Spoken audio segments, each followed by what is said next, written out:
Dans les années 60, le lait dans du verre disparaît peu à peu des cuisines, à sa place des briques de lait sur les tables du petit déjeuner. Vu que c'était pas cher, c'était fait en carton, très vite les côtés des briques se remplissent avec des logos, des slogans, des pubs. Mais elles disparaissent. Pas toutes d'un coup, d'abord sur une brique, puis sur plusieurs. Et à leur place, des visages d'enfants avec le mot « missing ». Dans des milliers de cuisines, le petit déjeuner y ressemble plus trop à un petit déjeuner. On est à West Des Moines, dans l'Iowa. Johnny Gosch, qui avait 12 ans, se sent pousser des ailes. Il veut faire sa tournée de livraison de journaux seul, comme un grand. Son père refuse. Demain matin, ils iront ensemble. Johnny devra juste venir le réveiller. He'll never forget that morning 35 years ago in West Des Moines, when 12-year-old Johnny Gosch vanished from this street corner near Valley High School. Ce jour-là, la presse locale reçoit un appel, 2 appels, puis 3, parce que personne à West Des Moines n'a reçu son journal. La mère de Johnny, elle file dans sa chambre, elle est vide. Dans le garage, il n'y a plus son vélo et son petit wagon rouge où il mettait les journaux parce qu'ils sont retrouvés après de 2 pâtés de maison de la leur, renversés. Pendant 5 ans, la seule piste qu'on aura, c'est qu'un voisin a vu Johnny parler à un adulte dans une camionnette, sauf que quelques instants plus tard, la camionnette était déjà plus là. Et puis plus rien. Alors quand 2 ans après à peine, il se passe la même chose, globalement le jour d'Halloween, il n'y a plus personne dans les rues. Les écoles, elles annulent les activités en extérieur parce que les parents veulent que leurs enfants restent à l'intérieur. Et ce deuxième gosse, c'est Eugène Martin. Lui aussi livre des journaux, il a 13 ans, et le 12 août 84, il sort vers 5h du matin, avant de disparaître, sans laisser la moindre trace. Des voisins par contre se souviennent de 2 choses, un homme à qui Eugène parle vers 5h40, mais c'était tellement bref. Et un tout petit peu avant ça, il y avait une voiture verte, arrêtée vraiment pas loin d'où Eugène a été vu pour la dernière fois. Ce pour aucune raison apparente, surtout que la personne dedans, c'était pas le même type à qui Eugène a parlé. Les heures passent, les jours, les années, l'enquête, elle est figée là, en 1984. Pour la police, par contre, c'est la même ville, c'est potentiellement la même méthode, elle est convaincue que c'était là où les mêmes personnes qui sont derrière les 2 disparitions. Pour autant, le cas d'Eugène, il a plus d'attention. Cette fois, plus personne peut faire semblant de ne pas voir. Ce que je veux dire par là, c'est que la pensée des années 60, que tout le monde était sympa et qu'on partait de ce postulat dans la vie de tous les jours, disparaît. Les voisins, ça devient des inconnus qu'on regarde autrement. Johnny, c'était que le début. Avec Eugène, tout bascule. Eugène, il avait un proche qui travaillait pour Anderson and Erickson Dairy. Il va avoir une idée qui lui apparaît comme une évidence. Et si ces briques montraient autre chose que du consumérisme? Il veut faire apparaître leur visage sous un mot. 2 mois plus tard, leurs visages apparaissent dans les rayons. D'abord à West Des Moines, puis dans tout l'Iowa. 2 mois encore après ça, on est en décembre 84, cette initiative, elle s'étend au pays entier. Un type, on entend d'abord parler dans le Wisconsin, et sa compagnie laitière, elle s'étend jusqu'à Chicago. Comment dire que Chicago dans l'Illinois, c'est pas la même chose que West Des Moines dans l'Iowa. Puis, d'un état à l'autre, parce qu'un mec en Californie va aussi en entendre parler et va décider d'en faire une obligation étatique. C'est vraiment là que ce qui était encore assez local devient national, quand une organisation centralise les visages, les noms, les disparitions, les signalements de disparition, pour que les compagnies puissent continuer cette initiative. Mais là, il faut vous dire un truc. I can go into the 70s and there are a lot of things I can't remember. We have a shot of all of the victims together here. They're just names and faces. And when you look at them, I have no recollection of any of them. Never met them. One of the final murders that you committed, of course, was apparently little Kimberly Leach, 12 years of age. Why on earth would you have hurt those people? Why did you kill those people? No comment. No comment. I cannot answer it at this time.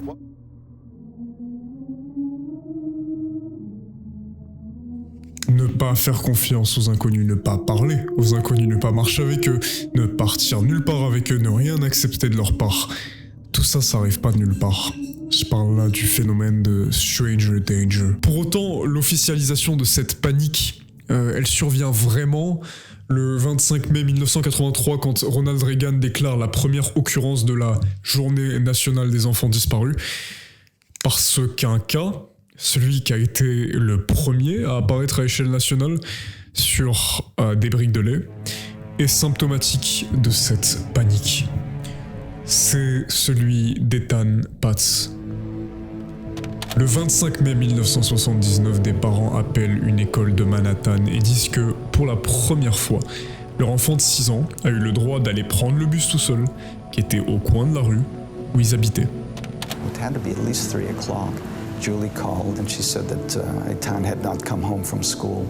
I was probably down here in about 15 minutes and came up here and... It's all still right there, isn't it? At some point he must have realized that things were going bad. C'est quand ils appellent la prof d'Ethan qui dit au père qu'elle pensait que le petit était juste malade et que c'est pour ça qu'il n'était pas venu, que ce sentiment qui le rongeait se confirme.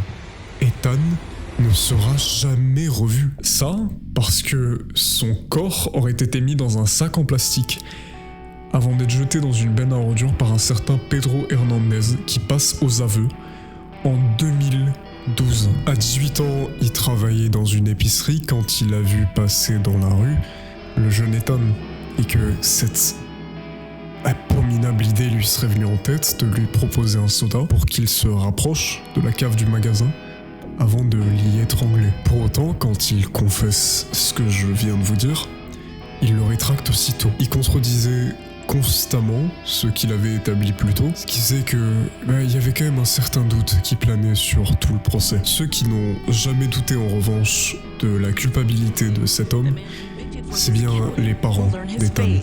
I'm really grateful that this jury finally came back with what I have known for a long time, that this man, Pedro Hernandez, is guilty of doing something really terrible so many years ago. D'accord, donc cette affaire, on peut dire que ça a été un succès, oui, après plus de 30 ans. Mais est-ce que c'est à cause du programme ? Officiellement, il fonctionne. En réalité, personne sait vraiment ce qu'une brique de lait permet de sauver. C'est pas parce que tu vois des gosses sur une brique de lait que s'ils sont retrouvés, c'est parce que quelqu'un les avait vus comme toi. Le mot disparu, et en plus de ça, il semble clair. En réalité, il recouvre des réalités très différentes. Sur 800 000 kidnappings par an, à peu près, seulement 115 correspondent à l'idée traditionnelle qu'on se fait d'un kidnapping, c'est-à-dire commis par un inconnu. Tout le reste des kidnappings, soi-disant, c'est soit des fugues, soit des disputes à cause d'un divorce et de la garde des enfants. D'ailleurs, il y a une seule affaire qui, pour sûr, a été résolue grâce au programme. C'est celle d'une petite fille qui, en fait, s'est faite kidnapper quand elle était petite par sa mère, et elle a déménagé à Hawaï, ce qui était, c'est toujours aux États-Unis, mais c'est pas du tout le même territoire, donc elle a jamais été retrouvée parce qu'en plus sa mère l'a pas laissée aller à l'école par peur qu'on la reconnaisse et qu'elle soit rapatriée dans la maison, vers la maison de son père. Et surtout, vu qu'elle a jamais été à l'école, elle a été analphabète. Et ce qui s'est passé, c'est qu'un jour, elle a été dans un magasin avec son père, elle a vu sa tête sur une brique de lait, et son père, il lui a dit en mode « Oh, regarde, c'est ta tête, t'es tellement cool que ta tête apparaît sur des briques de lait dans des magasins. » Ils ont acheté la brique de lait, elle est rentrée, le père l'a laissé jouer avec la brique de lait puisqu'elle était toute contente. Et en fait, elle a coupé sa tête avec le mot « missing ». Elle se baladait partout avec, et quand un jour elle a été chez une amie, et qu'elle a oublié chez cette amie sa photo avec le mot missing, et que les parents l'ont trouvée, les parents de l'amie, et c'est là qu'elle a été retrouvée officiellement. Et c'est le seul cas confirmé où une brique de lait a permis de retrouver un gosse, et que ce soit uniquement grâce à la brique de lait, j'entends. Tout le reste des disparitions, c'est soit des fugues, soit des disputes à cause d'un divorce, comme ce que je viens de décrire. Ce que ce programme il fait vraiment, c'est que Le matin, tu t'assois avec ta famille, t'es un enfant, tu vois quelqu'un de ton âge qui peut-être aura plus jamais l'occasion de vivre ce que tu vis. Tes parents, chaque matin, ils voient un nouveau visage, puis ils en revoient un le matin d'après. Le matin d'après, ils en revoient un nouveau. Au bout d'un moment, tes parents, ils en ont rien à foutre des enfants. Tout ce qu'ils font, c'est te donner des consignes plus strictes, des avertissements plus fréquents. Parce que sinon tu peux finir comme ce gamin que tu vois. Une idée s'installe d'abord lentement, puis définitivement. Les enfants n'étaient plus en sécurité. Pourtant, ailleurs, cette innocence, elle s'était déjà brisée et bien avant.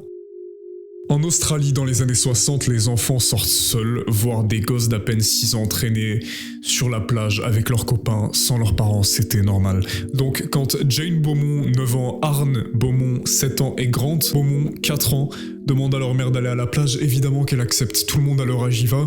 Pourquoi est-ce qu'ils auraient pas le droit d'y aller? En plus, juste avant de partir, Arne glisse à sa mère que Jane s'est fait un ami là-bas, donc l'ambiance elle a l'air sympa. Ils montent tous les trois dans le bus de 8h45 et ils étaient censés rentrer à midi. Le père, il a eu le temps de rentrer de son travail et ils étaient toujours pas revenus. C'est peut-être pas si étonnant que ça, c'est des enfants, ils perdent la notion du temps, mais le début de soirée s'installe, la police elle est appelée. Le père avait fini par y aller de lui-même parce qu'une pensée le quittait pas, parce qu'il les a pas trouvés. La police fouille les bateaux, les bâtiments aux alentours, la plage entière, et à 22h47, ils mettent fin à la recherche pour la soirée. Ce qu'ils vont apprendre très peu de temps après va les mettre sur une piste. Parce qu'ils vont montrer les photos des Beaumont à des gens qui étaient sur la plage ce jour-là. Un détail revient. Toujours le même. Avec qui les enfants ont été aperçus. Cet homme les accompagnait, ils rigolaient ensemble, paraissaient déjà se connaître. Le chauffeur du bus qui les avait conduits jusqu'à la plage a bien confirmé que quand ils étaient dans le bus, il n'y avait pas d'homme à leur côté. Sauf que ce jour-là, les 3 enfants, ils sont partis dans une boulangerie qui les connaissait déjà parce qu'ils y allaient fréquemment avec leurs parents. Jane, elle a demandé du pâté et une tourte, chose qu'elle n'avait jamais demandé auparavant. Et surtout, elle avait assez d'argent pour se payer ça. Elle a tendu un billet au caissier quand sa mère ne lui a donné que quelques pièces. Pourtant, aucun homme n'a été aperçu avec eux dans cette boulangerie, qui est le dernier endroit où ils ont été vus publiquement. Imaginez avoir tellement peu d'informations que n'importe quel suspect paraît être le coupable. Crime Stoppers receives a phone call about the case every 4 days, and just weeks ago took one of particular significance. Credible enough in that we believe that we need to investigate it as opposed to file it. Police say a caller identified a new person of interest, one who has never been linked to the case before. It's a person who's died, and that makes some of our inquiries hard when people are nominated who are already deceased. Now, members of Max McIntyre's own family are convinced their father was involved in Jane, Anna and Grant's disappearance and that they know where the children are buried. The children were in the boot of his white Zephyr. My 2 sisters were taken to the boot and my sister had to brush the blood out of their hair and sand out of their hair. Day 6 of the private dig for the missing Beaumont children, unearthing an extra spot, a patch of land that suspect Harry Phipps is said to have regularly stopped and stared at following the Beaumont children's disappearance. Phipps had taken his hat off, held it to his chest and just stared at this location for 15 minutes and then walked away. Ce qu'on voit là, c'est le même problème qu'avec le programme états-unien. Je parle du temps. En fait, entre la période où les enfants apparaissent sur les briques, dans les rayons, ensuite sur les tables des familles, s'il s'agit d'un vrai kidnapping, les chances qu'on les retrouve en vie, qu'on les retrouve vraiment tout court, sont quasiment nulles au bout des premières heures de disparition. Compte tenu du nombre d'informations sur ces 4 cas, personne n'est étonné de voir que les suspects sont innombrables et que les parents trouvent jamais vraiment de repos, parce que jamais vraiment de réponse. Est-ce que vous vous souvenez du cas de Johnny Gosch? J'avais bien spécifié que pendant 5 ans, on n'avait aucune nouvelle piste, sauf que en 1999, sa mère en conférence de presse, elle nous parle d'un jour de 87. 2 hommes toquent à sa porte, elle les connaît pas. L'un d'entre eux reste devant, l'autre entre, essuie ses chaussures et prononce le nom de la mère en baissant son pull. Il avait l'exacte même tache de naissance qu'avait Johnny. Pendant 1 heure, ils ont discuté. Johnny échappait activement apparemment à un groupe de trafiquants de jeunes personnes. Donc il pouvait pas se permettre de rester plus longtemps que ça. Il disparaît à nouveau. Quand en 2006, la mère trouve une photo dans sa boîte aux lettres. Et elle reverra plus jamais son fils. Quand la police en entend parler, un officier spécifiquement qui vient de Floride reconnaît la photo. Il l'avait déjà élucidée. Et c'était pas Johnny Gosch. Les enfants Beaumont, ils échappent pas à cette triste fatalité. C'était un cas tellement unique à l'époque en Australie, surtout à Adelaide. Ils étaient tellement perdus, tellement qu'ils ont engagé un voyant néerlandais qui leur a affirmé que les Beaumont étaient enterrés sous un entrepôt construit tout récemment pas loin de la plage. Il y avait des habitants d'Adelaide, la police, des politiciens locaux qui se regardaient et s'attendaient à avoir une vision mais d'horreur. Et ils ont rien vu. Évidemment qu'ils ont rien vu. Mais 2 ans après, les parents reçoivent une lettre avec l'écriture de Jane. Un homme serait en train de s'occuper des 3 enfants depuis tout ce temps. Il lui envoie cette lettre pour organiser un rendez-vous dans l'état de Victoria. Après le rendez-vous, une nouvelle lettre a été envoyée avec la même écriture. Parce qu'à part la mère, personne ne s'était pointé. Il y était expliqué que l'homme avait vu le détective qui suivait la mère et avait décidé de pas se montrer. La lettre a fini par être analysée parce qu'il y avait des empreintes dessus. L'ADN correspondait à celui d'un homme qui faussait son écriture pour ressembler à celle d'un enfant. Cet homme, il a été identifié. Les Beaumont ont quand même pas été retrouvés. En 1984, un homme a été condamné à la prison à vie pour le meurtre de Richard Kelvin, fils d'un présentateur de télévision d'Adelaide. Cet homme, c'était Bevan Spencer von Einem. Pendant l'enquête, un informateur connu uniquement sous le nom de Monsieur B était un soir avec von Einem dans un bar, en train de boire et de discuter, quand il se met à parler. Un peu trop. En 66, il aurait enlevé 3 enfants qu'il a ramenés chez lui. Et il s'est dit qu'il allait essayer des choses sur eux. Il dit les avoir connectés, les suites de cette connexion résultant en la mort d'un des 3. Donc von Einem s'est dit qu'il allait tuer les 2 autres, pour finalement se débarrasser des corps dans une zone boisée au sud d'Adelaide. C'est ce même Monsieur B qui a permis à la police de résoudre le meurtre de Richard Kelvin. Comment ? À partir de 1979, il assistait Bevan dans l'abduction d'adolescents et de jeunes hommes. Quand Bevan roulait, qui voyait un jeune homme faire de l'autostop ou qui voyait un adolescent qui cherchait son chemin, il le faisait monter dans sa voiture, parvenait à le droguer en lui proposant de l'alcool avant de le ramener chez lui. Richard Kelvin est mort des suites d'une hémorragie massive due à une blessure ANALE, probablement causée par l'introduction d'un objet similaire à une bouteille de bière, présentait des ecchymoses et des blessures dues à des coups portés à la tête, au côté gauche du dos et à la fesse droite, avec une fracture d'une de ses dents de devant survenue, soit juste avant, soit juste après le décès. Bref, c'est Bevan Spencer von Einem, c'est littéralement l'un des pires tueurs en série qui existent.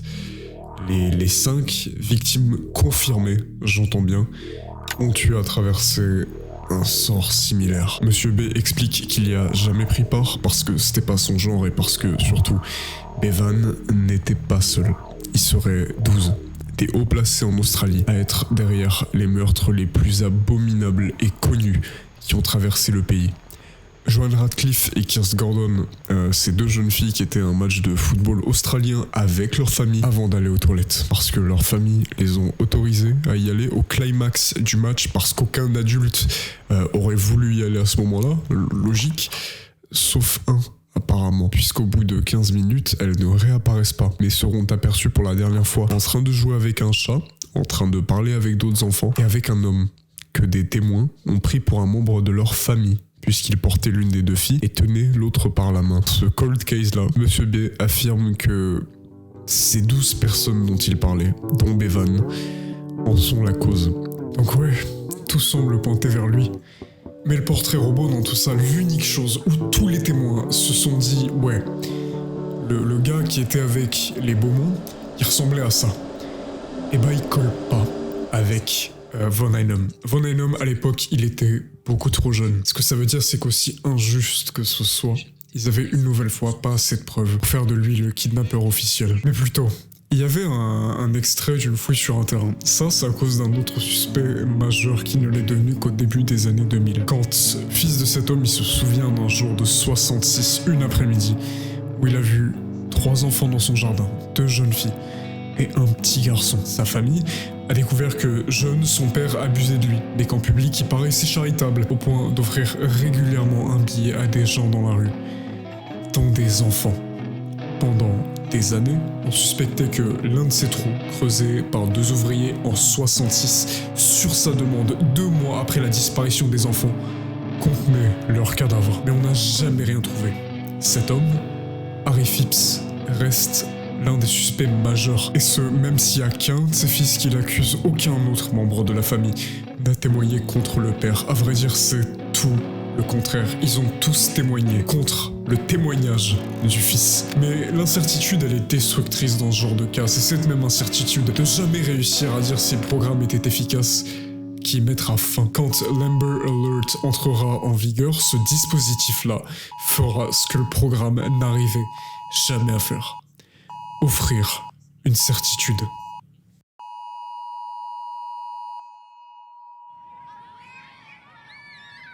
Quand j'étais petit, ma mère, elle me disait toujours de jamais ouvrir la porte si quelqu'un venait à sonner et que j'étais seul. Elle me disait que si un type te propose quelque chose, faut surtout ne pas lui répondre, prendre ses jambes à 2 mains à son cou et partir dans l'autre sens. Avant la disparition des Beaumont, tes parents ils te laissaient globalement dès tes 6 ans aller dans une autre ville tout seul si tu le voulais. Parce qu'ils étaient convaincus que, marqués par la guerre, les adultes voulaient plus perpétuer cette souffrance. Je parle de souffrance au sens large. Après cette affaire, les parents australiens ressemblaient bien plus aux nôtres. Il en va de même avec les 3 disparitions mentionnées aux États-Unis. C'est l'exact même fonctionnement. C'est justement quand les parents ont commencé à se dire que les personnes qui se tiennent devant eux à n'importe quel moment de la journée peuvent être ceux qui causeront leur plus grande souffrance, que les gens ont compris ce qui était déjà le cas, sans qu'ils se l'avouent jusque-là.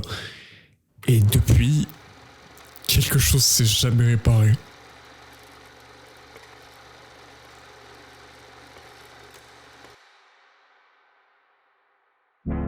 Merci beaucoup d'avoir regardé la vidéo jusqu'ici parce qu'elle était vraiment pas joyeuse en vrai. J'espère quand même que vous aurez apprécié. Je tenais aussi surtout à vous remercier du fond du cœur pour vos commentaires sur la dernière vidéo sur l'autre chaîne et pour tous les abonnements qu'il y a eu sur celle-ci. Ça me fait super chaud au cœur et pour vous remercier, je me suis dit quoi de mieux que de sortir pour la prochaine vidéo un gros morceau sur l'enfer de la Divine Comédie de Dante.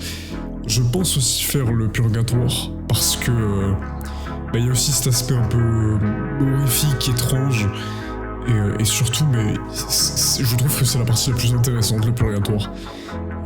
En vrai, parce que l'enfer c'est drôle, c'est cool, en mode, c'est le truc un peu qui fait flipper, un peu horrible. Mais le purgatoire, je trouve que c'est la partie la mieux écrite de la Divine Comédie, je trouve que c'est la plus intéressante.